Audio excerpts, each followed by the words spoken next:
तो कोई बहन नहीं थी, दुर्र यतीम है। लेकिन जब हज़रत हलीमा सादिया के यहाँ हुजूर गए तो वहाँ हुजूर की एक रज़ाई बहन का तज़किरा मिलता है जो हुजूर को लोरियाँ देती थी। नाम शीमा था।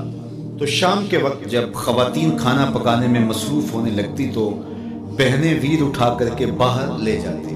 हर बहन का ख्याल ये होता कि मेरे वीर से सोना ज़माने में कोई नहीं। कहते हैं खूबसूरती देखने वाले की आंख में होती है। जिसके वीर का रंग सोना होता तो वो कहती रंग नहीं तो कुछ भी नहीं है, और जिसके नकूश तीखे होते तो वो कहती कि रंग का क्या है, हुस्न तो नकूश में होता है। जिसकी आंखें खूबसूरत होती वो कहती मेरे वीर की झील जैसी आंखें तो देखो। अब यही बनु साद के मोहल्ले में होता। बच्चियां अपने वीर उठा के ले आती है, कहती मेरे वीर वर्गा कोई नहीं, दूसरी कहती मेरे वीर जैसा नहीं।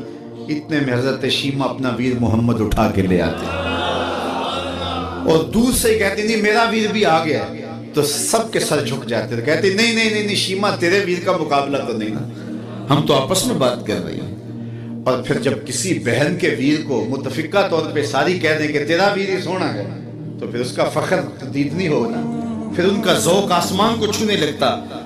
इब्ने हश्शाम सीरत की सबसे पहली किताब, उसमें ये वाक़या लिखा है कि फिर हज़रत शीमा हुजूर को अपनी आगोश में लेकर समेटती और फिर चूमती और फिर वो लोरी देती।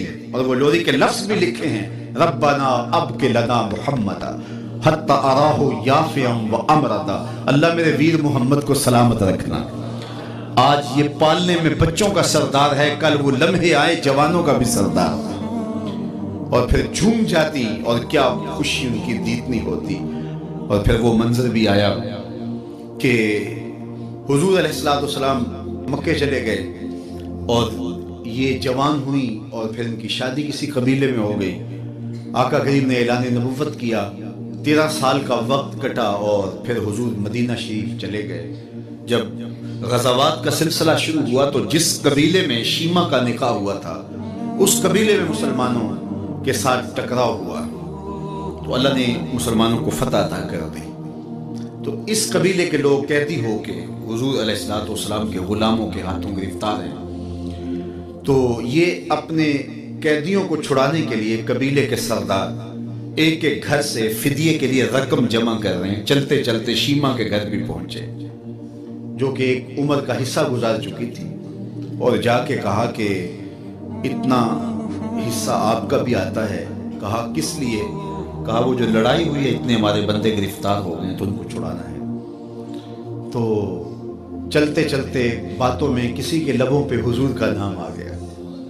तो शीमा ने कहा अच्छा उन्होंने तुम्हारे लोग पकड़े? कहा हाँ। तो कहा फिर तुम रकम इकट्ठी न करो, मुझे साथ ले चलो। उन्होंने कहा तुझे साथ ले चले? कहा तुम नहीं जानती वो मेरा वीर लगता है, वो मेरा भाई लगता है। कौम के सरदारों के साथ हज़रत शीमा हुजूर के नूरी खैमों की जानब जा रही हैं और सहाबा नंगी तलवारों से पहरा दे रहे। ये मक्की दौर तो था नहीं, ये मदनी दौर था।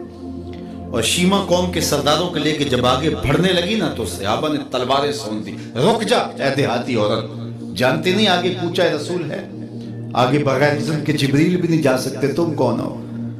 तो शीमा ने जो लफ्ज कहे वो लफ्ज लिए। उसने कहा खल्लू सबीली वालमू अना उख्तु नबीयकुम, मेरी राहें छोड़ दो, तुम जानते नहीं मैं तुम्हारे नबी की बाजी लगती हूँ। तलवारें झुक गई, आंखों पर पलकों के चिलमने आ गए, रास्ता छोड़ दिया। हुजूर के खैमा नूरी में दाखिल हुई तो हुजूर ने देखा, पहचान लिया, उठ के खड़े हो गए। फरमाया बहन कैसे आना हुआ? आपके लोगों ने हमारे कुछ बंदे पकड़े, छुड़ाने आई। तो फरमाया बहन तूने जहमत गवारा क्यों की? तू पैगाम भेज देती मैं यूं ही छोड़ देता, लेकिन तुम आ गई हो, अच्छा हुआ मुलाकात हुई। फिर हुजूर ने कैदियों को छोड़ने का ऐलान किया और कुछ घोड़े और चंद जोड़े हज़रत शीमा को हुजूर ने तोहफे के तौर पे दिए।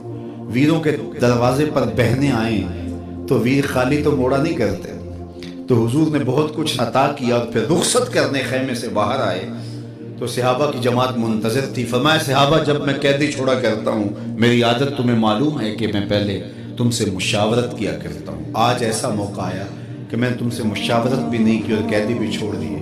कहा जो चाहें आप करें, लेकिन क्यों मुशावरत नहीं फरमाई हुजूर? अगर इरशाद फरमा दें तो फरमा इसलिए कि मेरे दरवाजे पे मेरी बहन आ गई थी।